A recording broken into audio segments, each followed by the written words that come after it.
again on Saturday night or Friday night even? Yeah, I just kind of went forward right off the bat. It was kind of doing what I wanted and whatever I wanted. I felt like I was hitting him with everything I threw, pushing him back, and then I got him on the ground there. I tried for the Kimura, transition to mount, and started throwing from there and ground and pound, and until that no contest. But I felt it was going great, So every fight's a new fight, though. But look to continue that if that happens, ends up on the ground. But I feel comfortable wherever it is.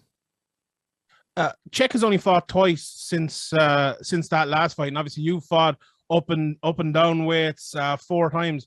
Do you think that's a bigger advantage to you or him? And have you seen much changes from him in that time as well? Yeah, I think that's an advantage for me. We're both veterans and we have a ton of fights and we're always going to have that. And we're always going to have that, go when it's go time. But for me, I've been jumping around. I've been going to light heavyweight, which is hard to do for me. But back at home at heavyweight, I had a tough fight last fight, but it felt amazing. And I've had, I fought in October, I fought in January, I'm fighting in May. And so for me, when the fights are like that, it's a lot easier to get in that routine and keep the momentum going. Because if you don't fight for a while, you kind of can fall back in training. You can kind of get that fire out of your head. And I've been going this last year basically, so I feel ready. How big was it for you to turn around with that Moldavsky fight? Because, coming from a 51-second knockout, I always look back on the fight between Jose Aldo and Frank Edgar after Aldo had been knocked out in 13 seconds by McGregor. To me, that's one of the best performances of all time because of the mental side of it. You did the exact same thing here, going 5 rounds and winning and dominating that fight. How big was that for you mentally? Yeah, it was in my my home city too. I had a ton of fans there, the whole arena, and then to lose like that, lose quick, it sucks, but it's MMA.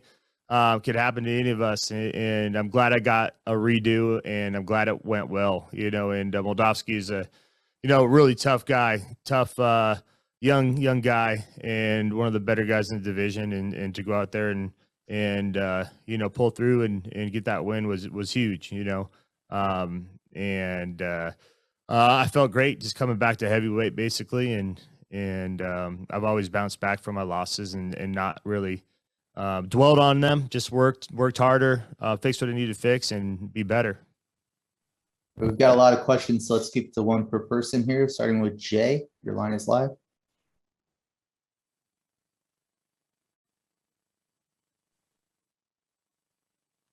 All right, moving on to Santiago.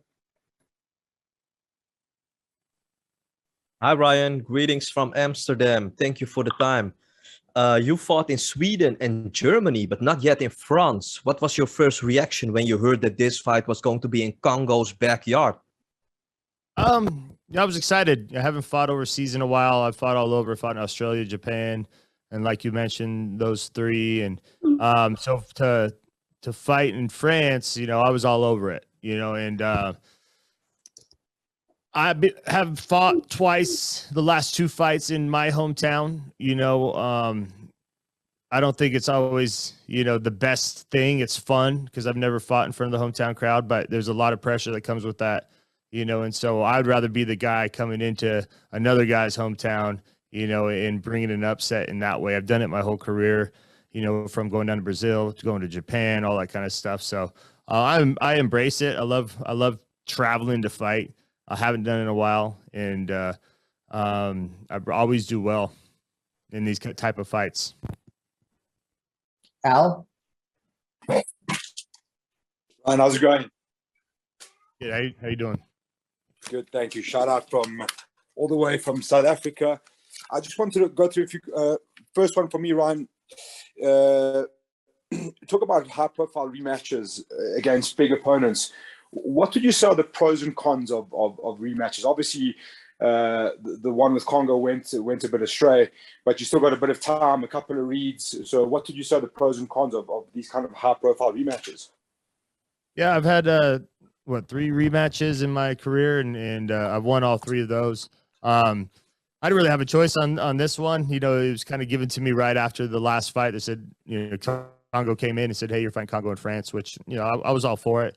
I like rematches because you never know how strong, fast a guy is until you get in there with him, and you can game plan from there, knowing kind of, you know, his body type, how strong he is, how he reacts. You know, if you have to put 2, 3, 4 different things together, you know, and so for me, I like him, and like I said, I've been undefeated in rematches, and so hope to keep that streak rolling. Dylan? What's up, Ryan? It's Dylan Rush back home in Arizona. After that controversial nose poke in your last bout, would you say you have more animosity towards Kongo than you typically do for an average opponent? Yeah, for sure. You know, it was the animosity really came from, you know, with, you know, him and his team calling me a dirty fighter and whatnot, like I did it on purpose, you know. And he said, I think he said he had me where he wanted me. You know, it was just a matter of time. You know, so for me, it's yeah, there's a little definitely more animosity, but at the same time, I'm gonna go and do my job like I always do. And that's it. You know, just want to get in there, have a clean win, decisive win, and be done with that whole chapter of Kongo. Other Dylan Falker? How's it going, Ryan? Appreciate you making the time. Sure. I'm just curious because I noticed on the Instagram there you were getting in work with Antonio Branjau, and it seemed like you were trying to replicate the height and reach of Kongo there. Like, who else are you working with in your camp to mirror the, I guess, physical frame and maybe even the stylistic tells of Kongo? Yeah, I mean, he pretty much him on this camp. We brought him in exclusively to work with us. He's always in shape. He's a good fighter. He's a good striker. You know, really good on the ground. He's long. You know, he's strong. And so I brought him in for the last fight also, and it's good to see that, you know, that length, and you take a couple. It takes a couple weeks to get used to that, but then, you know, dealing with that big body, that tall body, you know, it'll feel, you know, like home when I'm in there against Kongo, who has a similar body. And so working with him has been amazing. He's always in shape to go 5 rounds hard and pushes me, and it's been great having him. All right, we'll take one from Mills. Hey, how's it going, Ryan? This is MMA Locker Room, part of Puff Sports Radio. What's going on? Man, I've been following your career ever since Ultimate Fighter, man. I actually remember one of the UFC events, you were walking through the crowd. You actually made your way to actually take pictures with all the fans and everything like that, man. You're one of the people's people out here, man.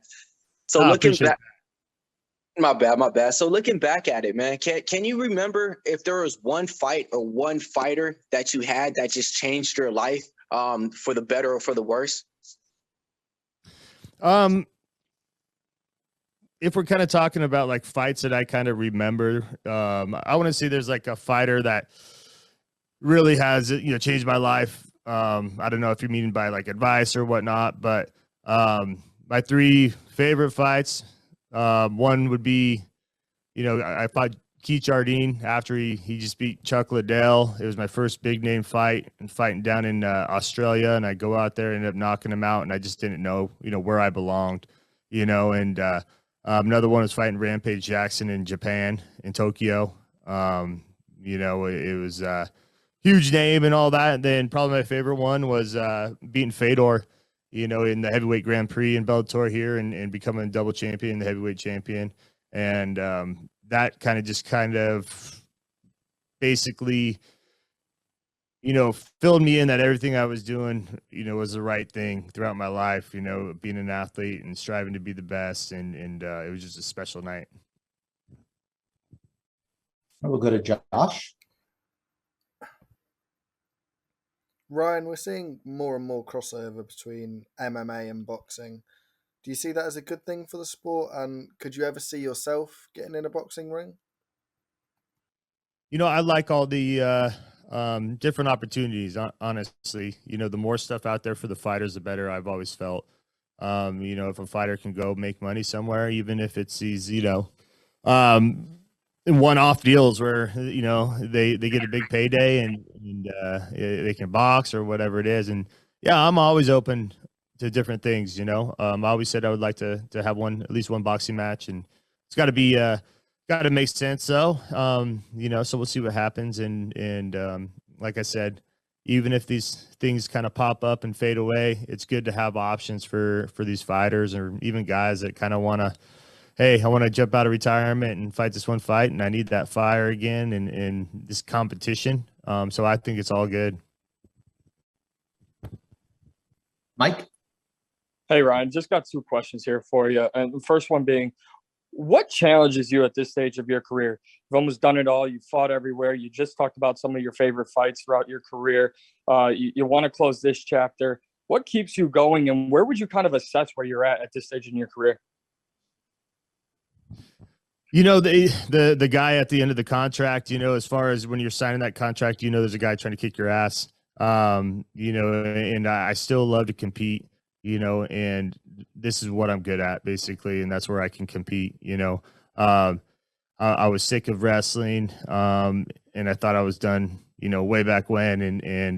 But I had that fire to keep on going and compete, and I still do, you know, and I can train how I need to train. You know, so just signed a new 4-fight deal with Bellator, you know, and looking to stay at heavyweight. And obviously this is a career, so financially is, you know, financials is a motivation. But competing and still trying to be the best and pushing myself is also there. You know, I'm not out here to, okay, I'm just going to be a mediocre guy and take these fights and make money and whatnot. You know, if I'm going to do it, I'm still going to try to be the best at it. And so, you know, that's where my mind state or mind frame is right now. My second question, also congrats on the new deal. You're in the 2 divisions that a lot of talk between your previous promotion and Bellator, and we just saw, you know, recently Bellator sending over a fighter to Eagle FC. Obviously, that brings up co-promotion. You just kind of talked about, you know, the boxing crossovers, but would you like to see more promotions get into it? Because in the 2 weight classes that you're a part of and that you've been a part of, it's always been your previous home and your current home going back and forth. Who's got the better of the 2 among those weight classes? Yeah. Would you like to see these co-promotion fights?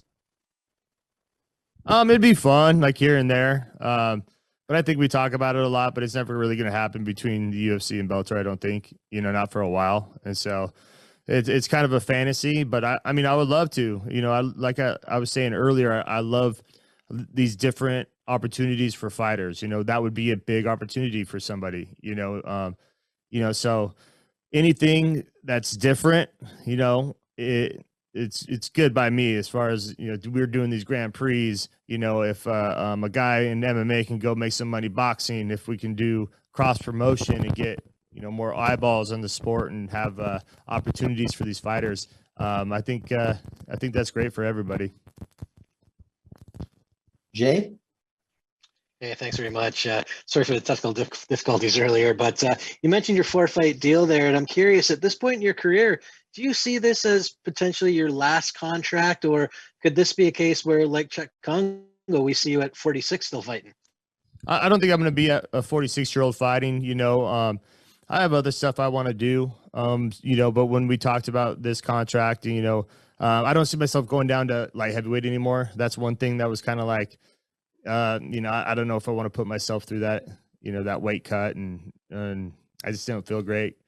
So for me right now, it's like, all right, we're going to finish out this deal here and kind of see where we go from there. You know, that could be a 2-year deal, you know, so I'll be a little over 40 at that point. And, you know, if I still have that belt and say, hey, you know, I want to get 1 more, 2 more, something like that, or if whatever it is, it's something I'll cross that line, but I can still train the way I need to train right now to be successful. And I still want it. I still, you know, have that fire burning. And so I'm not going to leave that on the table. You know, I'm still going after it, and I can do it. And obviously I'm, you know, heavyweight champ, and I'm striving to continue that throughout these 4 fights. If you could write the so-called storybook ending to the career of Ryan Bader, what would it be? Yeah, I don't know, man. It's hard to beat, like I was talking about earlier, you know, winning that heavyweight championship, you know, with beating Fedor, knockout, you know, and it was a perfect storm, becoming a 2-division champion, you know, and you know, that I'll always look back at that, and that'll be kind of like that highlight deal. For me, it's like I said, I've had 40-something fights in here. It's it's making money, it's competing, still trying to be my best. And for me, you know, run these whole, you know, these 4 fights out and, you know, either retire champion or, you know, maybe take 1 or 2 more, you know, and then, who knows, you know, and like I said, I'll be always open to different opportunities if they arise. All right. Well, thanks very much. Best of luck on Friday. Thank you.